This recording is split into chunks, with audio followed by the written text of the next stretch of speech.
Charlene J. Tan from STEM 11-6P, and our topic for today is logarithmic functions. Before we proceed on our discussion, let me give you some insights about our topic. So first, I'm going to teach you on how to convert exponential function into logarithm function. And then vice versa of it, which is logarithm function into exponential function. And then lastly, we are going to find x. Without further ado, let's start! Logarithmic function. In mathematics, the logarithm is the inverse function to exponentiation. That means the logarithm of a given number x is the exponent to which another fixed number, the base a, must be raised to produce that number b. In the simplest case, the logarithm counts the number of occurrences of the same factor in repeated multiplication. So we have here the formula or how we can write the exponential function to logarithm function. So we have a raised to x is equals to b is transformed into log sub a of b equals to x. So now let's proceed on our topic. So first I'm gonna teach you on how we can convert the exponential function into logarithmic function. So our first example is 5 cubed equals 125 is transformed into log sub 5 of 125 equals to 3. So, ito po yung given natin and ito yung answer sa given natin. So, tinatanong nyo siguro kung paano natin to nakuha. Madali lang po. So, una is isusulat mo yung log, word na log, then yung base dito, ang base natin dito is 5. So, yung base natin is magiging sub natin sa log. So, magiging log sub 5 na. Then, yung 125, yung kukunin natin siya dito sa product na tong given natin. Dito siya 125. Then, equals to 3. Yung 3 natin, galing siya sa exponent. So, ganun lang kadali kunin or i-transform yung exponential form into logarithm. Here's another example on how we can transform the exponential to logarithm.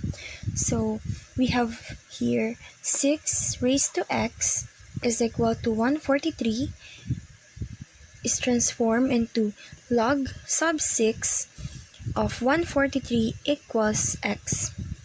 So, ganun lang po ulit yung gagawin nating procedure. Yung base natin, which is 6, is gagawin natin, malilipat siya dito sa 6. Magiging sub siya ng log. Then, itong 143, mapupunta siya dito sa tabi ng log sub 6. And then, yung x natin is, which is yung exponent natin kanina, magiging equals x na siya. Mapupunta na siya dito. So, ito na yung answer natin. Log sub 6 of 143 equals x. Ganun lang kadali. Our third example is 7 raised to 4 equals to 5x plus 1 is transformed into log sub 7 of 5x plus 1 equals 4. So, kahit ganito po yung equation natin or yung given natin, wag po kayong malilito. So ang goal po natin is to transform it. So, hindi mo siya kailangan i-solve.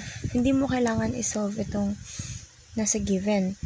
Ita-transform mo lang talaga siya into logarithm. So, yung base natin ulit, which is 7, mapupunta siya dito sa tabi ng log. Then, itong laging nasa tabi ng equals sa given natin, which mapupunta siya dito. 5x plus 1. Then, yung exponent natin, mapupunta siya dito. Ganun lang kadali ulit. So, answer ulit natin is log sub 7 of 5x plus 1 equals to 4. Our last example is 4 is raised to negative 3 equals to 1 over 64 is transformed into log sub 4 of 1 over 64 equals to negative 3. So, paulit-ulit lang po. Transform lang po talaga like exponential into logarithm. Kung ano yung nasa given, ibabalik mo, i-transform mo lang siya sa logarithm. So, parang, yun lang, ibabalik mo lang yung mga given niya. So, yung base natin, ilalagay ulit natin sa tabi ng log. Yung equals natin sa given, katabi nun, which is 1 over 64, and equals to negative 3, which is the exponent. It's as that. Do you have any clarifications or questions? If you do, just comment on the comment section below and I will answer it. So now let's proceed. And now we will do the vice versa, which is we will convert the logarithmic function into exponential function. So let's proceed sa logarithm to exponential. So, kung kanina, exponential yung given natin, ngayon log naman. Pero, same pa rin ang procedure. Same pa rin ang gagawin. So, our given is log sub 6 of 1,296 equals to 4 is transformed into 6 raised to 4 is equal to 1,296. So, ganun pa rin, which is yung kanina natin, diba, is yung base natin is yung katabi ng log. So, ganun pa din. Yung 6 dito yung magiging base natin. Isusulat natin siya dito. Then, yung exponent natin yung lagi nating exponent, yung dito sa 4, yung nasa equals. So, 4 is the exponent here. Then, yung natitira is the equals, yung ilalagay natin sa tabi ng equals. So, ang answer natin is 6 raised to 4 is equal to 1,296. Our second example is log sub negative 2 of 32 is equals to 5 is transformed into negative 2 raised to 5 is equal to 32. So, same process. Yung nasa tabi ng log natin na given is yung gagawin nating base, which is ito na siya, negative 2. Then, yung equals, katabi ng equals ng ating given is the exponent. So, negative 2 raised to 5 na. Then, yung natitirang given natin is mapupunta siya dito sa gilid. So, yung answer natin is negative 2 raised to 5 is equal to 32. So, our last example is log of 10,000 is equals to 4 is transformed into 10 raised to 4 is equals to 10,000. So, nagtataka kayo kung bakit naging ganito yung answer natin. So, let me tell you something. We have a rule that once na walang nakalagay na sub here sa log natin na given, it is always equals to 10. So, kapag pinakita kayong, pag may nakita kayong given na walang sub yung log, it is always be 10. Kaya nagkaroon tayo ng 10 na base dito. Then, yung 4 natin is from here. Magiging exponent natin yung lagi nandito. Then, yung 10,000 is, so, paano natin nakuha yung 10,000? 10 is raised to 4 is equals to 10,000. Easy as that. Do you have any clarifications or questions? If you do, just comment on the comment section below and I will answer it. So now let's proceed. For our last topic, finding the value of x and logarithm. So we have here log sub x of 1,024 is equals to 5. Yan yung given natin. Then, ang first step, para makuha natin yung x, is kukunin ulit natin yung base niya and yung exponent. So, isusulat natin yung base tsaka exponent, which is x raised to 5 is equals to 1,024. Ito yon. Kinuha lang natin, kinopy. Then, after that, square root lang natin yung magkabila.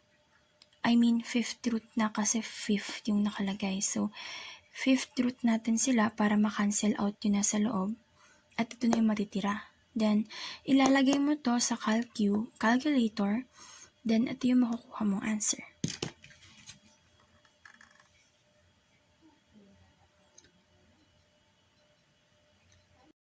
So this is our last topic, or this is our last example in finding the x. So we have here log sub 7 of 49 is equals to x.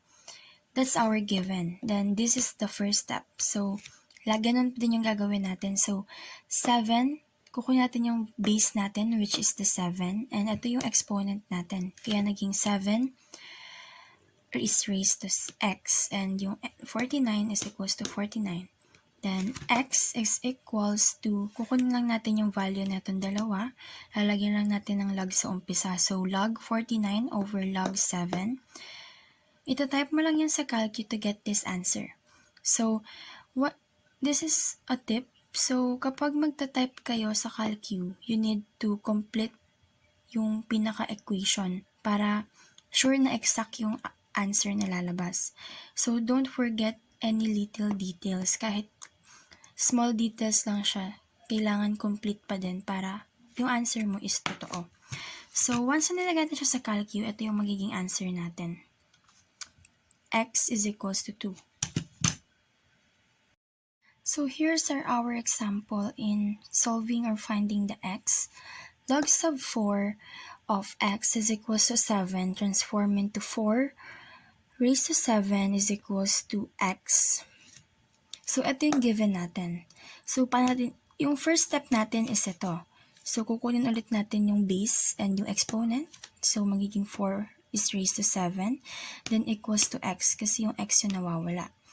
So, para malaman natin or makuha natin yung x, which ito yung value, we need calculator. So, itatype mo lang doon sa calculator, then makukuha mo na yung answer. Like this. Yan. 4 raised to 7 is equals to 16,384.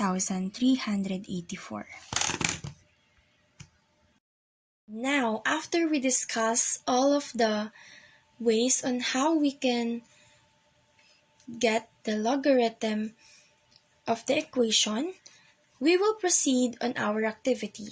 Are you ready? So this is our activity for today.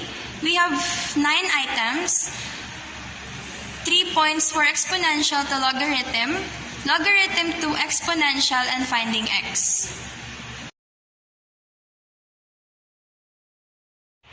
So our first activity is about exponential to logarithm. So number 1, 5 raised to 6 is equals to 15,625.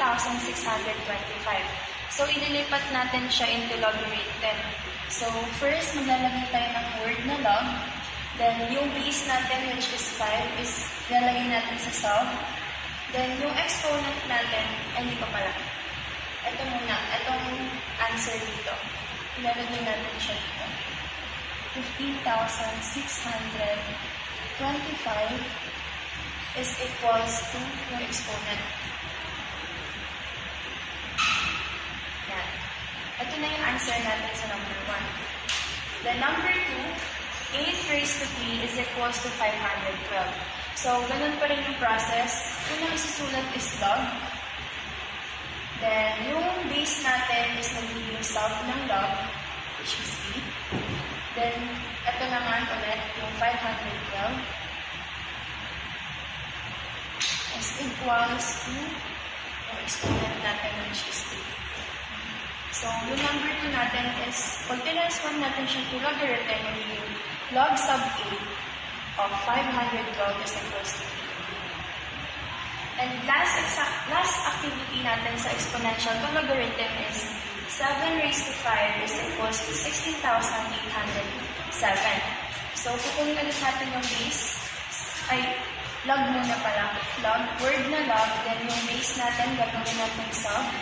Then, itong answer, 16,807 is equals to the exponent. Yun lang.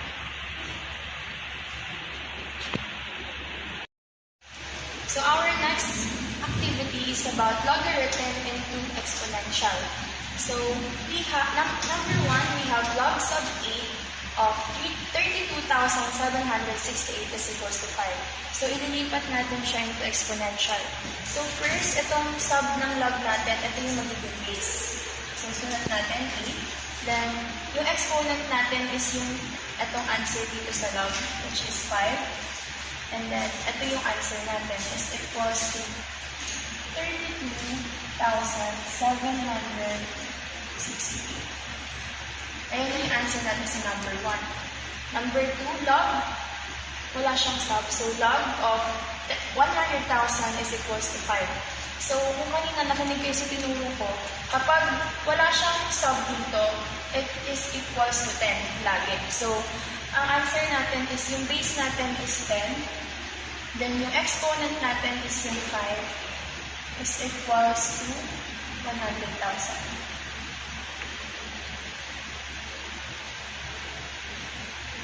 Last activity is number 3. Log sub negative 4 is of negative 64 is equals to 3. So, ito ulit yung base natin, negative 4.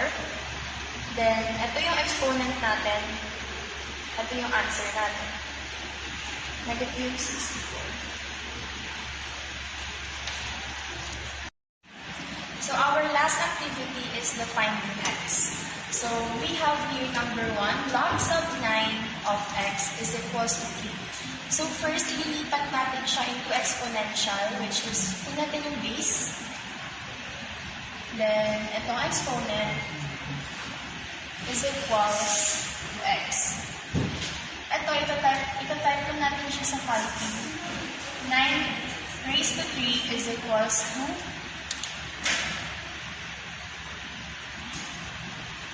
729.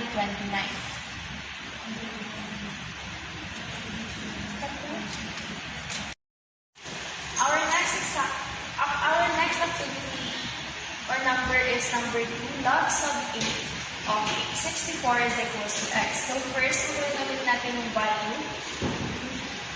Yung 8 yung base natin. Then ito yung exponent. 8x is equals to 64. And after that, ito type natin yung sa calculus like this. Log 64 over log 8. After natin ma-type yan sa calculus, answer natin is 2. Katulad nito.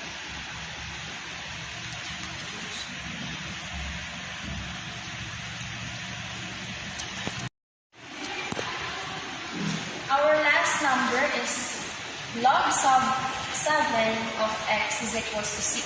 Katulad lang siya ulit nito. Inulit natin yung base, which is 7. Then, exponent is 6 is equals to x.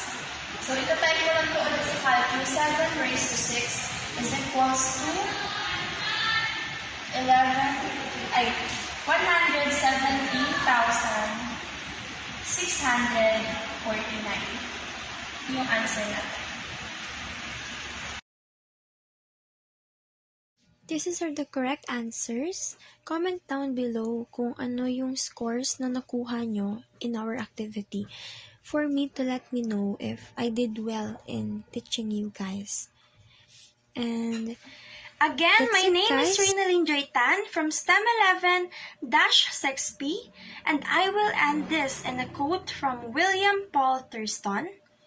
Mathematics is not about numbers, equations, or algorithms. It is about understanding. And that's it, guys. I hope you learned a lot from this tutorial vlog. Bye!